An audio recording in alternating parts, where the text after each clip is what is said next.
নমস্কাৰ প্ৰিয় দৰ্শক, পুনৰ এবাৰ আপোনালোক সকলোকে আমাৰ চেনেলটোলৈ আন্তৰিক স্বাগতম জনাইছোঁ।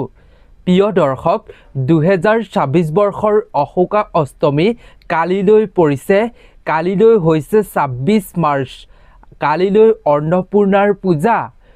গতিকে প্ৰিয় দৰ্শক, কালিলৈ যদি আপুনি এই অন্নপূৰ্ণাৰ পূজাৰ দিনা আপুনি আপোনাৰ ঘৰত বিশেষ কেইটামান শাস্ত্ৰ সম্বন্ধীয় প্ৰতিকাৰ কৰিব পাৰে, উপায় কৰিব পাৰে, তেতিয়া আপোনাৰ ঘৰত ধন টকা সা সম্পত্তি অন্ন বস্ত্ৰ খাদ্যৰ কেতিয়াও অভাৱ অনাটন নহয়। মাতা অন্নপূৰ্ণাৰ কৃপাত আপোনাৰ ঘৰখন ভৰি থাকিব সকলো বস্তুৰে। গতিকে প্ৰিয় দৰ্শক, আপুনিও যদি আপোনাৰ ঘৰখনত অন্ন বস্ত্ৰৰ নাটনি নোহোৱাটো বিচাৰে, মাতা অন্নপূৰ্ণাৰ কৃপাদৃষ্টি লাভ কৰিব বিচাৰে, তেন্তে আপুনি শাস্ত্ৰ সম্বন্ধীয় কালিলৈ দিনটোত কৰা এই প্ৰতিকাৰকেইটা জানি লোৱাটো খুবেই জৰুৰী। আপুনি এই প্ৰতিকাৰকেইটাৰ ভিতৰত গোটেইকেইটা কৰিব নোৱাৰিলেও যিকোনো আপুনি এটা প্ৰতিকাৰ কৰাটো খুবেই জৰুৰী। প্ৰিয় দৰ্শক, আমি যিকেইটা আপোনালোকক প্ৰতিকাৰ শ্বেয়াৰ কৰিব খুজিছোঁ, এইকেইটা প্ৰতিকাৰ সম্পূৰ্ণ শাস্ত্ৰ সম্বন্ধীয় প্ৰতিকাৰ। গতিকে আপুনি এই শাস্ত্ৰ সম্বন্ধীয় বিশেষ প্ৰতিকাৰকেইটা কৰিলে আপুনি নিজেই ইয়াৰ প্ৰমাণ দেখিবলৈ পাব, ফল নিজ চকুৰে আপুনি দেখিবলৈ পাব। গতিকে প্ৰিয় দৰ্শক, ভিডিঅ'টোৰ মূল বিষয়বস্তুৰ মাজলৈ আগবঢ়াৰ পূৰ্বে আপুনিও যদি সঁচা অৰ্থে আপোনাৰ ঘৰখনত অন্ন বস্ত্ৰৰ কোনোদিন নাটনি হোৱাটো নিবিচাৰে, ঘৰখন সুখ সমৃদ্ধিৰে টকা পইচাৰে ভৰি পৰাটো যদিও আপুনিও মনে প্ৰাণে কামনা কৰে, তেন্তে আপুনি কমেণ্টত অৱশ্যেই লিখিব জয় মা অন্নপূৰ্ণা দেৱী।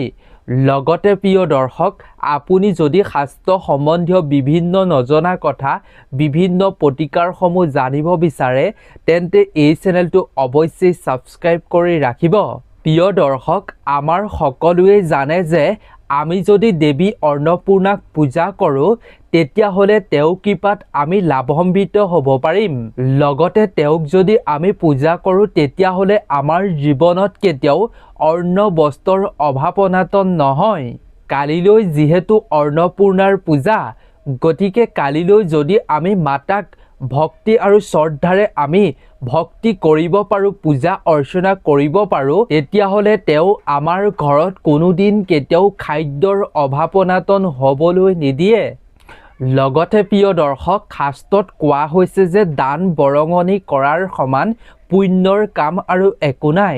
গতিকে আপুনি কালিলৈ দিনটোত দান বৰঙণি কৰিব পাৰিলেও মাতাৰ কৃপা লাভ কৰিব পাৰিব, পুণ্য ফল আপুনি জীৱনত লাভ কৰিবলৈ সক্ষম হ'ব পাৰিব। আপুনি যদি সঠিকভাৱে সঠিক নিয়মত দান বৰঙণি কৰে, তেতিয়াহ'লে আপোনাৰ জীৱনলৈ আপোনাৰ জীৱনৰ সৌভাগ্যৰ দুৱাৰ মুকলি হৈ পৰিব। প্ৰিয় দৰ্শক, সঠিক নিয়ম মানে হৈছে দান কৰাৰ। আপুনি কোনো সংকোচ নকৰাকৈ দিব লাগে। কাৰোবাক যদি আপুনি দান কৰিব বিচাৰে, তেন্তে কোনো ধৰণৰ মনত অহংকাৰ ভাৱ আপুনি দিওঁ নিদিওঁ কৰি বা ফলৰ চিন্তা কৰি আপুনি দান কৰাটো উচিত নহয় বুলি কোৱা হৈছে। যদি আপুনি এইসমূহ কাম নকৰাকৈ আপুনি ভক্তি মনেৰে আপুনি মনৰ পৰা দান কৰে, ফলৰ আশা চিন্তা নকৰি, তেতিয়াহ'লে মাতাৰ কৃপাত আপোনাৰ উন্নতি দুগুণ হ'ব আৰু আপোনাৰ জীৱনত প্ৰগতি আৰু সৌভাগ্য দুগুণ আপুনি লাভ কৰিব পাৰিব। প্ৰিয় দৰ্শক, মা অন্নপূৰ্ণা হৈছে পাৰ্বতীৰ এটা বিশেষ ৰূপ। ইয়াৰ অৰ্থ হৈছে অন্নপূৰ্ণা, যি দেৱীৰ ভাণ্ডাৰত কেতিয়াও অন্ন শেষ নহয়। তেওঁ হৈছে খাদ্য সমৃদ্ধি আৰু পোষণৰ দেৱী। প্ৰিয় দৰ্শক, পৌৰাণিক কাহিনীৰ অনুসৰি দেৱী অন্নপূৰ্ণা হৈছে খাদ্যৰ দাতা। দেৱীৰ কৃপাত মানুহৰ দৰিদ্ৰতা জীৱনৰ পৰা দূৰ হয়, লগতে জগত পূৰ্ণ হয়। পৌৰাণিক কাহিনীৰ অনুসৰি যেতিয়া দেৱী অন্নপূৰ্ণা দেৱীৰ দেৱ দেৱীৰ লগত মতানৈক্যৰ সৃষ্টি হৈছিল, তেতিয়া অন্নপূৰ্ণা দেৱীয়ে কৈলাশ এৰি থৈ গুচি যায় আৰু দেৱীয়ে কৈলাশ এৰি থৈ গুচি যোৱাৰ ফলত তেতিয়া কৈলাশত অভাৱ অনাটন খাদ্যৰ হৈ মহামাৰীৰ সৃষ্টি হয় আৰু সেই বিপদৰ পৰা ভক্তক বচাবৰ বাবে সকলো দেৱ দেৱতাই হাতত মোনাখন লৈ ভিক্ষা কৰিবৰ বাবে ওলাই যায়।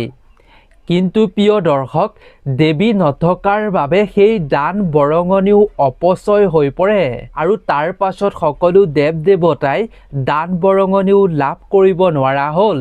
অৱশেষত দেৱ দেৱীসকলে শুনিলে যে কাশীত এগৰাকী মহিলাই সকলোকে খাদ্য দি আছে।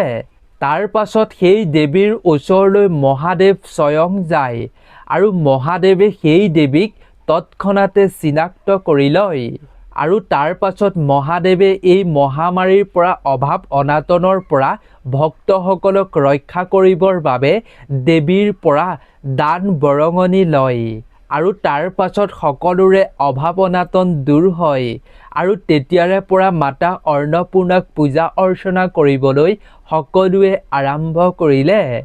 গতিকে প্ৰিয় দৰ্শক, আপুনিও যদি আপোনাৰ ঘৰখনত বহুত ধন টকা পইচা উপাৰ্জন কৰাৰ পাছতো ঘৰখনত প্ৰায় অভাৱ অনাটন হৈ থাকে, যিমান আনিলেও ঘৰখনত এটা নহয় এটা বস্তুৰ অভাৱ হৈ থাকে, তেনে ক্ষেত্ৰত আপুনি কালিলৈ দিনটোত এই প্ৰতিকাৰ কেইটা অৱশ্যেই কৰিব, তেতিয়া মাতাৰ কৃপা আপোনাৰ ঘৰতো পৰিব।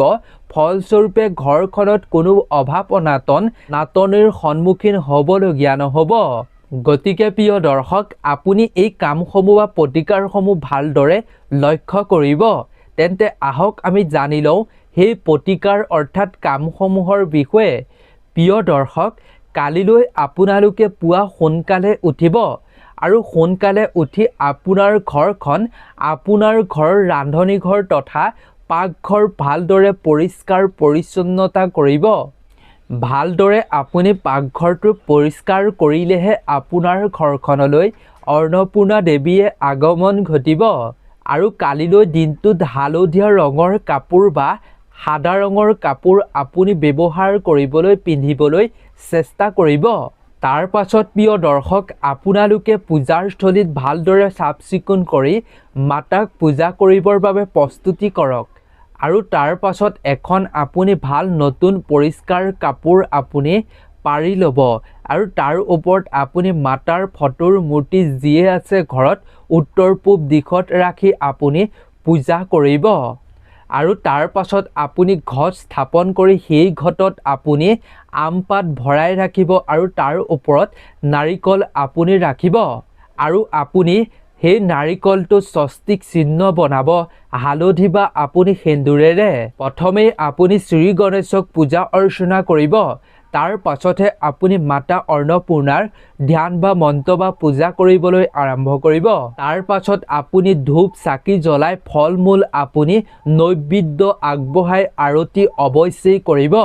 প্ৰিয় দৰ্শক, এয়া আছিল কালিলৈ মাতা অন্নপূৰ্ণাক পূজা কৰাৰ বিশেষ নিয়ম। প্ৰিয় দৰ্শক, কালিলৈ আপুনি কোনো ধৰণৰ তামিক খাদ্য গ্ৰহণ নকৰিব। প্ৰিয় দৰ্শক, কালিলৈ আপুনি কোনো ধৰণৰ পৰাপক্ষত তামিক খাদ্য গ্ৰহণ নকৰিব।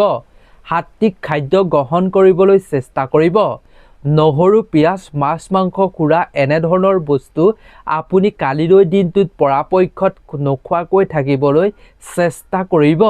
লগতে প্ৰিয় দৰ্শক, কালিলৈ দিনটোত আপুনি মাতা অন্নপূৰ্ণা দেৱীৰ মন্ত্ৰ জপ কৰিব লাগে।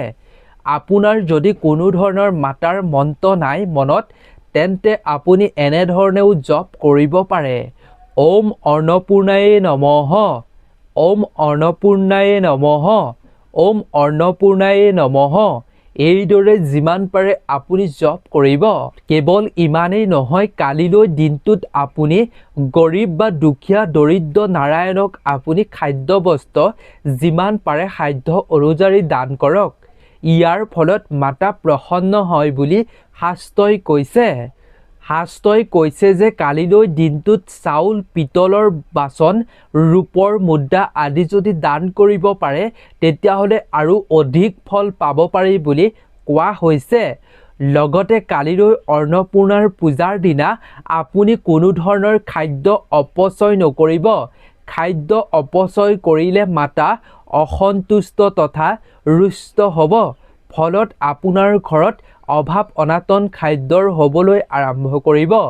গতিকে খাদ্যৰ দেৱী অন্নপূৰ্ণাক সন্মান জনাই কালিলৈ দিনটোত আপুনি কোনো ধৰণৰ খাদ্য অপচয় নকৰিব।